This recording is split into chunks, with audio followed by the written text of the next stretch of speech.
the redeemed of the Lord say so. Let the redeemed of the Lord say so. Because the world needs to know. Let the redeemed of the Lord say so. Because the world needs to know. Let the redeemed of the world needs to know. Let the redeemed of the Lord say so.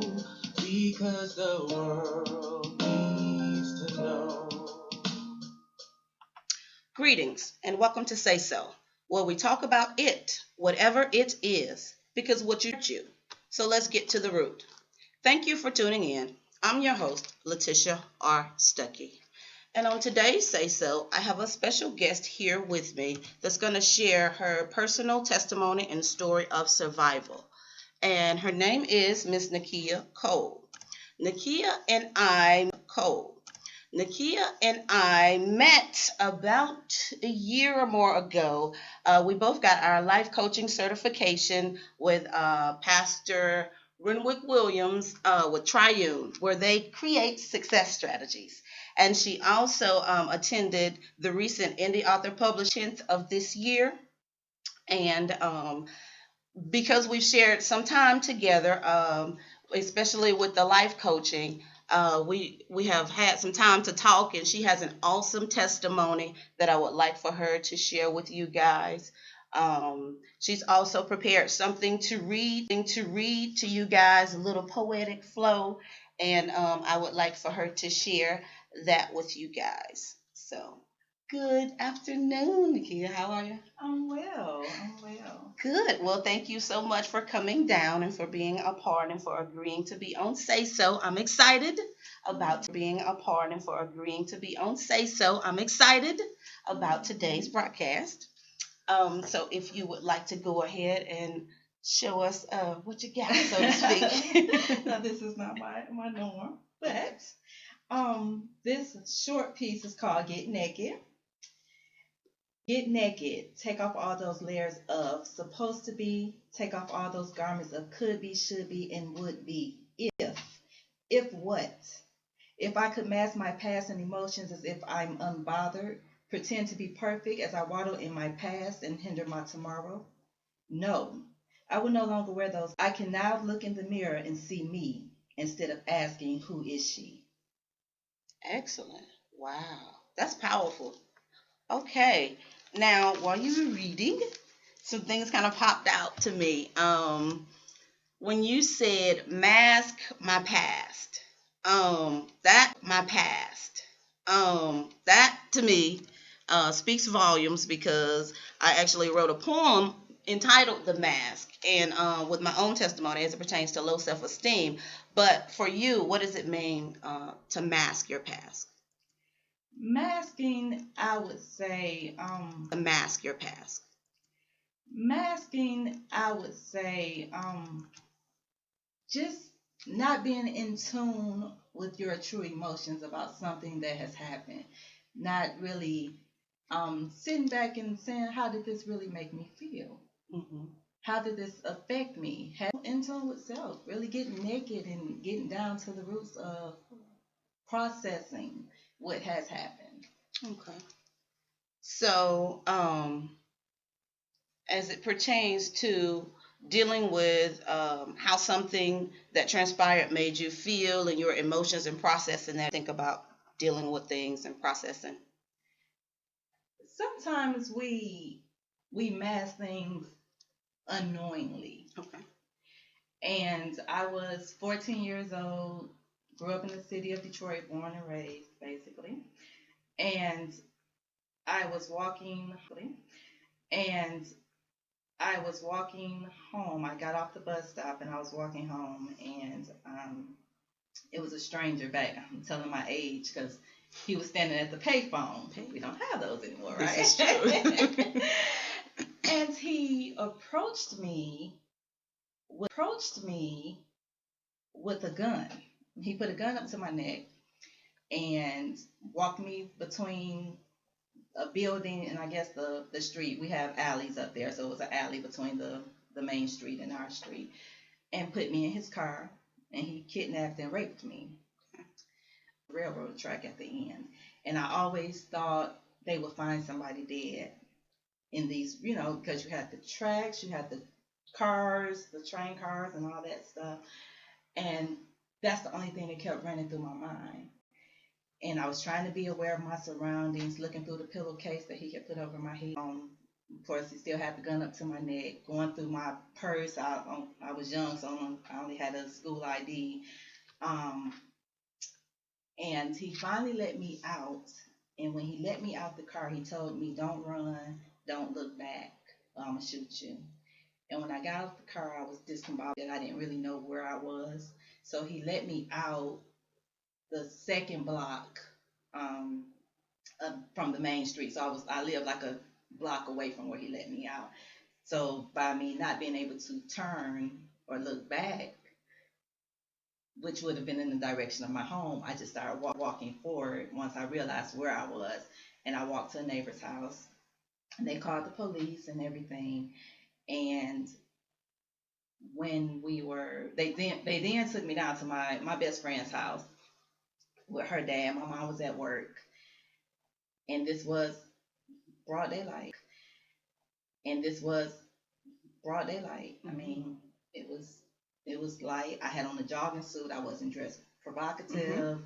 I didn't have, I was a skinny little girl back then. Okay. Needless to say. So just all these different thoughts went through my mind. At the time, they called the police, and we went to the police station, did the sketches. They asked me, did I need counseling or that type of thing, and I said no.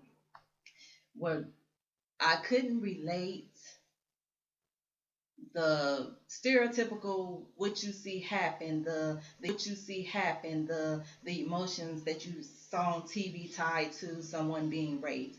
I felt like I was fine. I'm gonna move forward. I'm okay. I didn't feel like I was afraid of people, afraid of men, and that type of thing. But I also associated that with it being a stranger, you remember, and that affects you different emotionally anyway. Definitely. But that's a whole nother story. So I went on with life. Okay. Now I felt like I was fine. I felt like I was okay. This is something that happened. I was okay to talk. I was okay to talk about it. I thought I was good. But I never sat back and said to myself, how did that really make you feel for this to have happened to, how does this affect other areas in your life? What did it do? It wasn't until I was 22. I had a daughter, and I think she was maybe about one, 2, and I was sitting on the edge of the bed. And she was jumping on the bed, playing, and she came and put her arms around my neck. And I threw my child, well, not against the wall, but towards the wall in my bedroom. And that's when it hit me. Like, I had a problem with things touching my neck. So all this time, I never really got in tune with how did this. So all this time, I never really got in tune with how did this really affect me. I wouldn't wear turtlenecks. I wouldn't wear necklaces. If I had something around my neck or something, it felt funny, but I never stopped to say, why do I feel like that? Right. So I was masking what happened that made me say, ooh, hold up, because I would never hurt my child. Right. So for me to do that, I was like, okay, hold on, where did this come from? Right. And that's when I had to really unmask my feelings and my emotions and deal with those things. And I started training myself when comfortable as they felt, just to get me back to say, okay, because that's something that my rapist took away from me. Me being comfortable with even wearing a turtleneck or a necklace around, or my baby hugging my neck. So it was just a process that I had to take myself through, but it was years less that I had to take myself through, but it was years later. Right. So when do we stop when something happens at that particular time and really process? And it's okay to say, it made me upset, or I was disappointed, or it made me angry. It makes me feel. So you'll know where you are. Exactly. Very true. Wow. So when you were talking, I heard you mention, you said, talked about certain things that your rapist took away. Is there anything in addition, like was trust an issue? Was feeling safe, security an issue, or? Um, um, of course, growing up in a big city, we are always had our guard up anyway. It's just certain things that we're taught Okay. that I don't even teach my kids now because they really don't live in that type of environment. Okay. Not that it was a bad environment. We always stay in good neighborhoods, but you're still city. Everything's fast. You're still city. Everything's fast.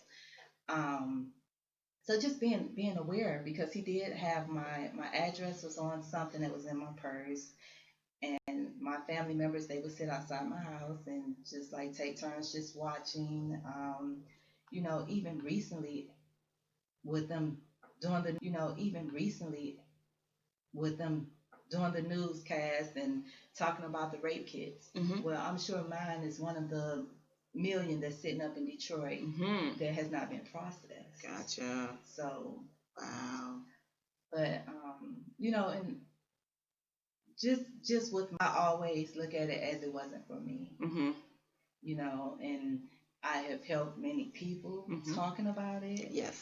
Understanding their own sexuality. Why do they feel certain ways? Why do they disregard sex as a love thing? Sex as a love thing.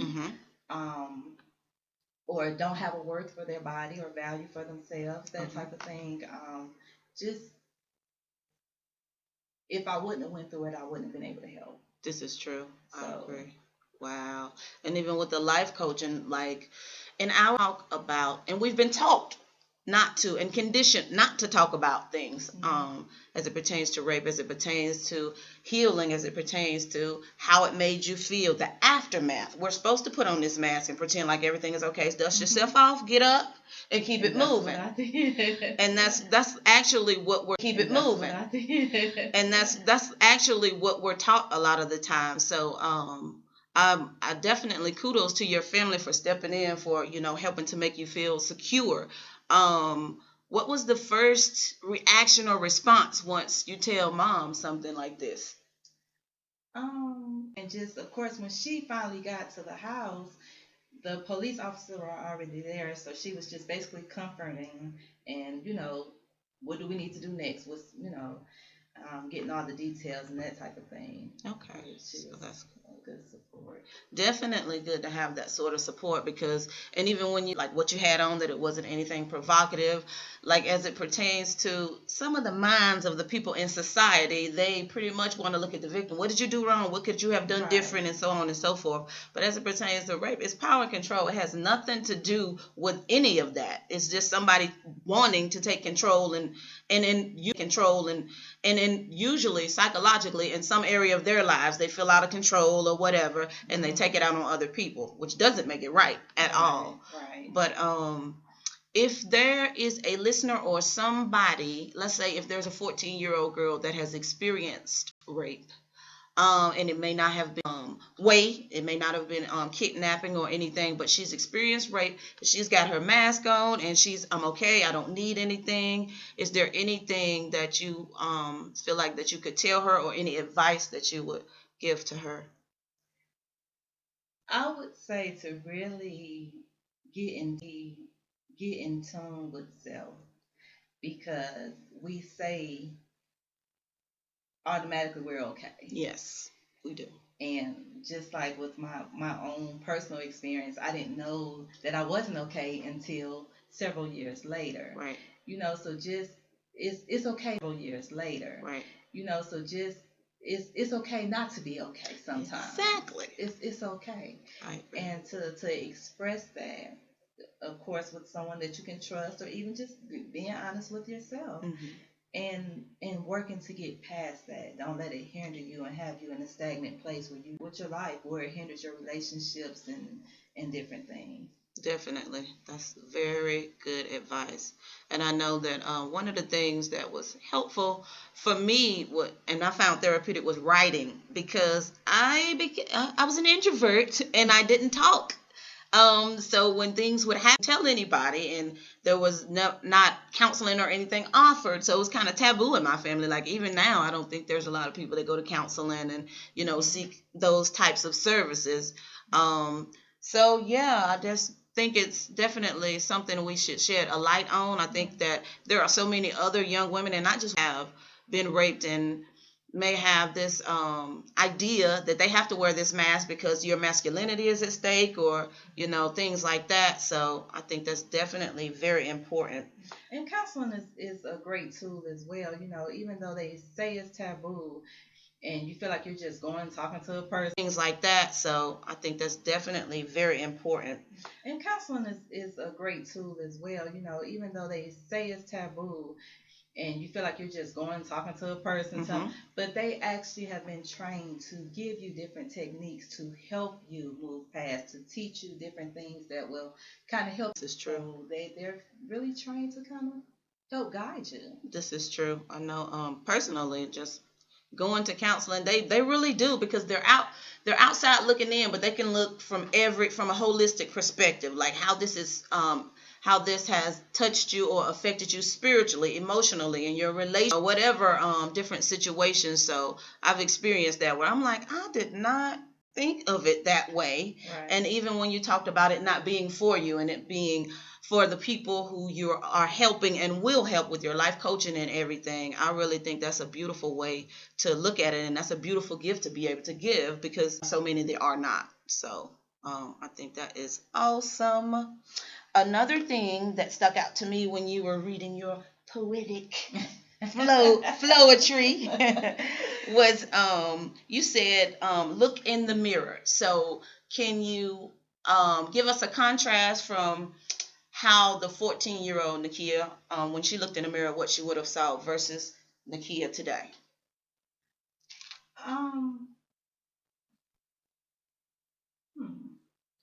The 14-year-old Knakia probably would have saw probably would have saw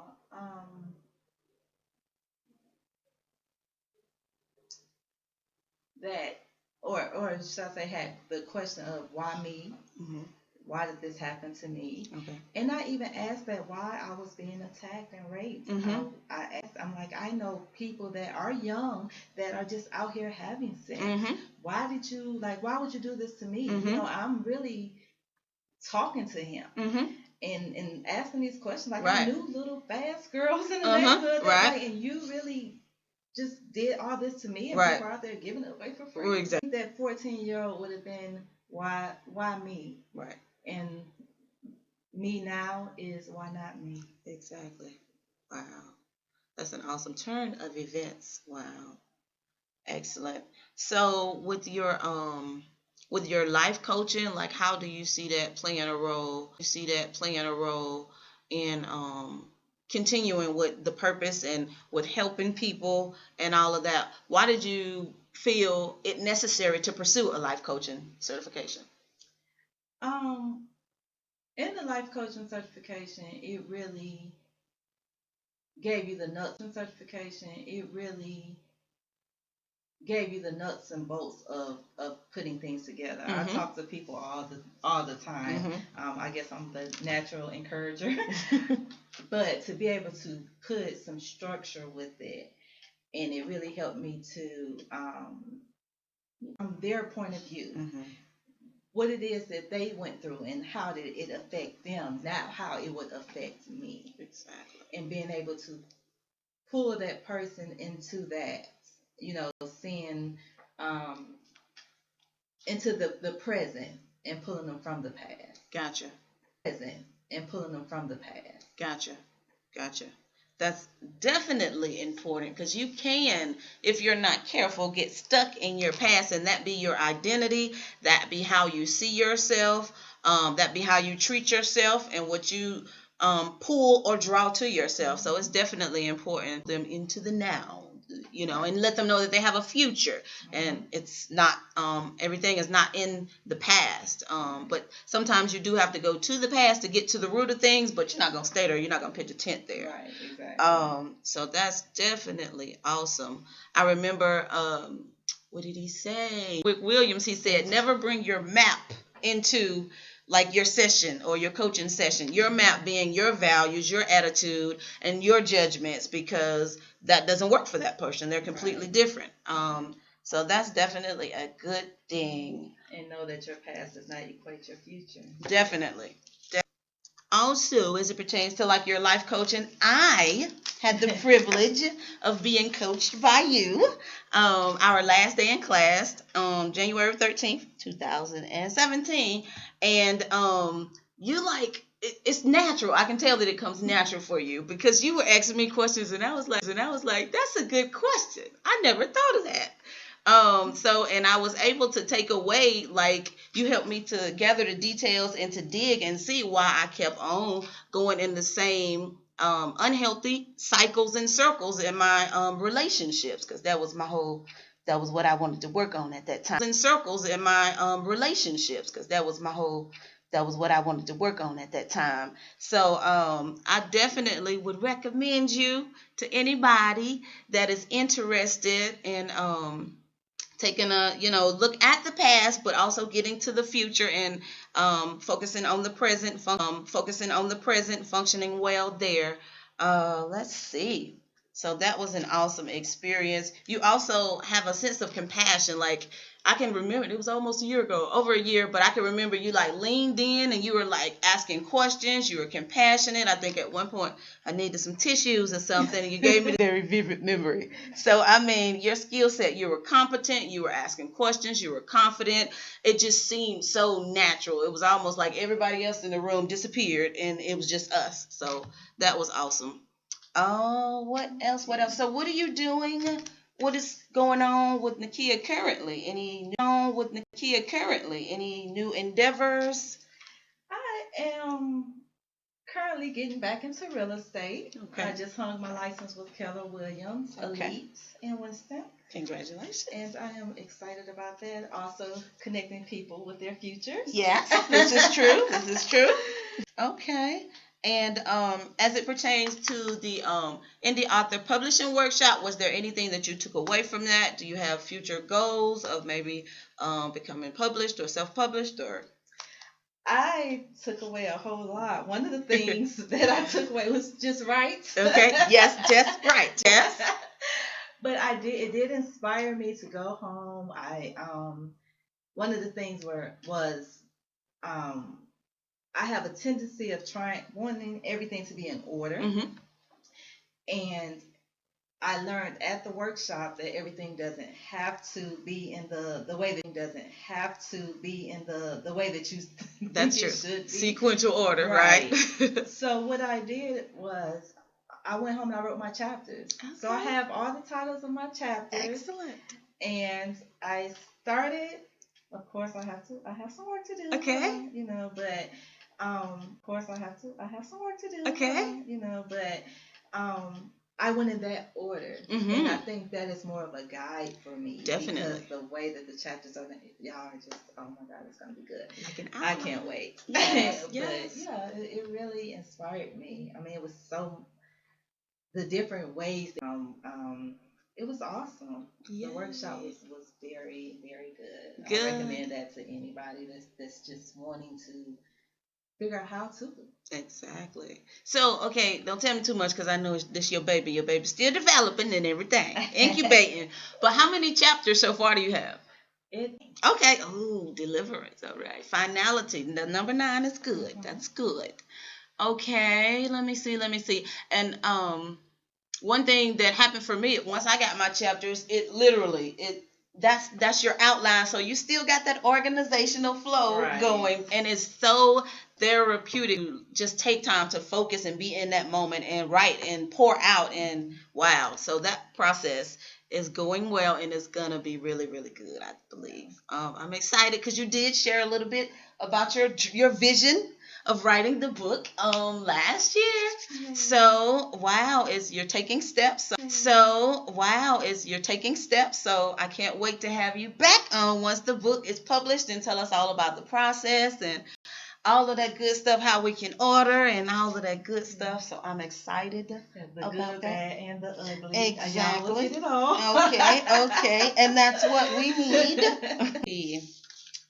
So I think we have covered a lot of ground in just a small amount of time. Is there anything that you can think of that you would like to leave the audience with? Any final words of encouragement or anything that you can think of? Any final words of encouragement? How much time I got? You have a few minutes, about 5 minutes. About So 5 hey, minutes? get Okay. it. One thing, I guess, since we have a little bit of time to talk, I want to talk a little bit about you. Okay.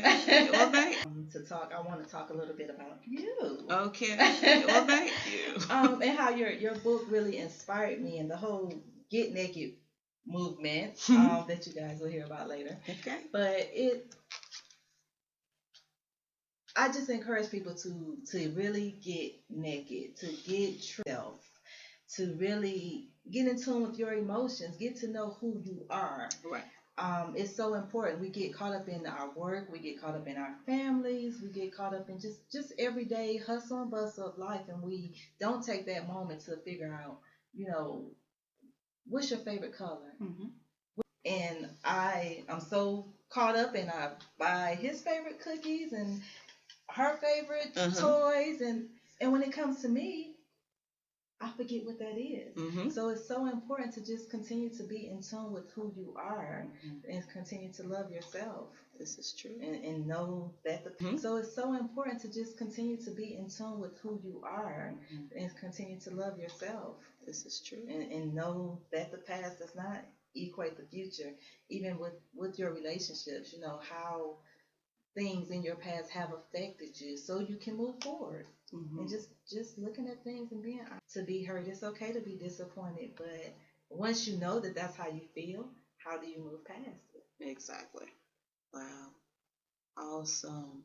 And it made me think of, like, in individual Christian counseling, I learned that anger is actually a secondary emotion there that is present before the anger, but we're really good with anger. Right. And males are too, because I got 2 sons, so they're really good with anger. They've got that down, okay? But it could be hurt, it could be embarrassment, it could be feeling let down or disappointed. Like, there are so many feelings and emotions that we don't talk about or explore, but we're good at some of them. We have those perfected. So that's definitely important. I would encourage any of our listeners, if you're interested in life coaching or counseling or just seeking some sort of additional support to that, what you might have. I mean, it's basically talk there. It's being able to talk and being heard and listened to. And a lot of times you'll kind of come to your own conclusions when you're telling your story, or you'll be able to connect the dots of different cycles, how one relationship after another is ended the same way, or you're having the same experience as I was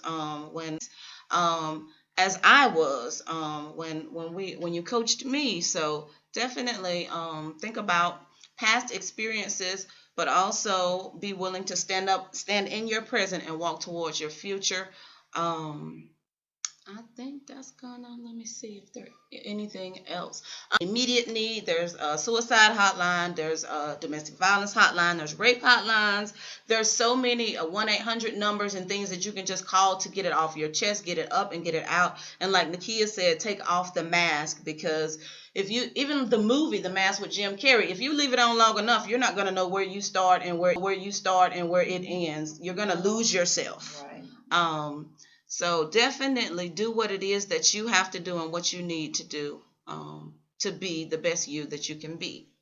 So as we begin to bring this to a close, I want you to remember that God has the final say-so about where you have been, where you are, and where you're going. You're simply in the process of becoming. Until next time, miracles and blessings to you today and every day.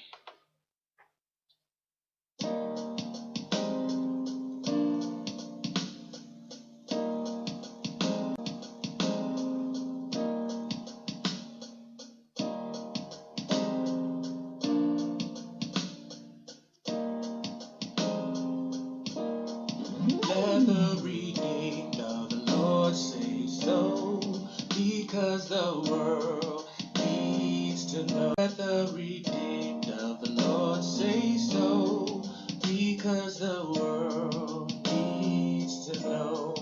Let the redeemed of the Lord say so, because the world needs to know. Let the redeemed of the world